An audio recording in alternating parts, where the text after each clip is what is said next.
আওয়ামী লীগের বিচার নিশ্চিত ও রাজনৈতিক কার্যক্রম নিষিদ্ধের দাবিতে জাতীয় নাগরিক পার্টির দক্ষিণাঞ্চলের মুখ্য সমন্বয়ক হাসনাত আব্দুল্লাহ অবস্থান কর্মসূচি পালন করছেন প্রধান উপদেষ্টার বাসভবন যমুনার সামনে। সেখান থেকে সরাসরি যুক্ত হচ্ছেন সহকর্মী সাব্বির রোজ।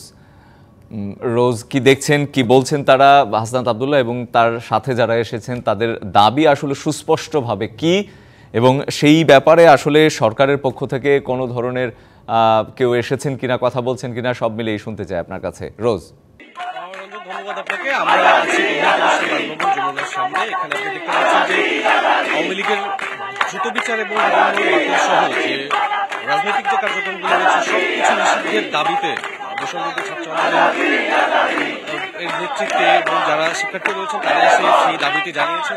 একই সাথে কিছুক্ষণ আগে যে এসে যেটি জানতে পেরেছি যে এখন পর্যন্ত সরকারের পক্ষ থেকে তাদের সাথে কেউ কথা বলেন নাই। তো আমরা তাদের কাছ থেকে আসলে শুনতে চাবো যে আসলে তাদের দাবি দেওয়া গুলো কি। আজকে আপনাদের মূলত দাবিটা কি? আমাদের মূলত দাবি আওয়ামী লীগের নিষিদ্ধের দাবি।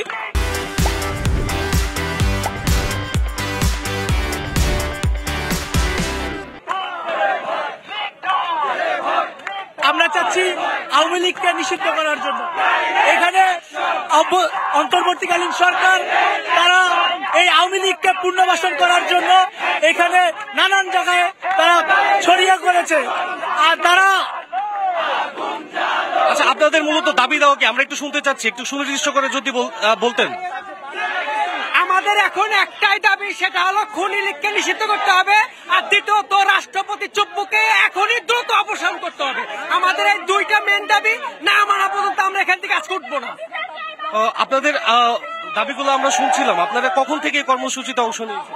আমাদের কিছুক্ষণ আগে থেকে কর্মসংস্থান শুরু হয়েছে। আমরা চাই যে আওয়ামী লীগ নিষিদ্ধ হোক। আমাদের একটাই দাবি, শুধু আওয়ামী লীগ নিষিদ্ধ হোক, খুনে হাসিনার বিচার চাই। দেখছিলেন যে আমরা তাদের সাথে কথা বলছিলাম যে মূলত আওয়ামী লীগ নিষিদ্ধের যে দাবি এবং গণহত্যার যে বিষয়টা রয়েছে জুলাই আগস্ট গণঅভ্যুত্থানে সেই বিষয়ে বিচার সুনির্দিষ্ট বিচারের দাবিতেই তারা মূলত আছেন এবং সেই দাবি মূলত পূরণ না হওয়া পর্যন্ত তারা এই অবস্থান কর্মসূচি চালিয়ে যাবেন। তো এখন পর্যন্ত আমরা এসে দেখছি যে বিভিন্ন স্লোগানে মুখরিত হয়ে উঠেছে এবং স্বৈরাচার বিরোধী বিভিন্ন স্লোগান তাদের মুখে শোনা যাচ্ছে এবং বিচারের যে বিষয়টি বললাম সেটি স্পষ্ট হয়েছে।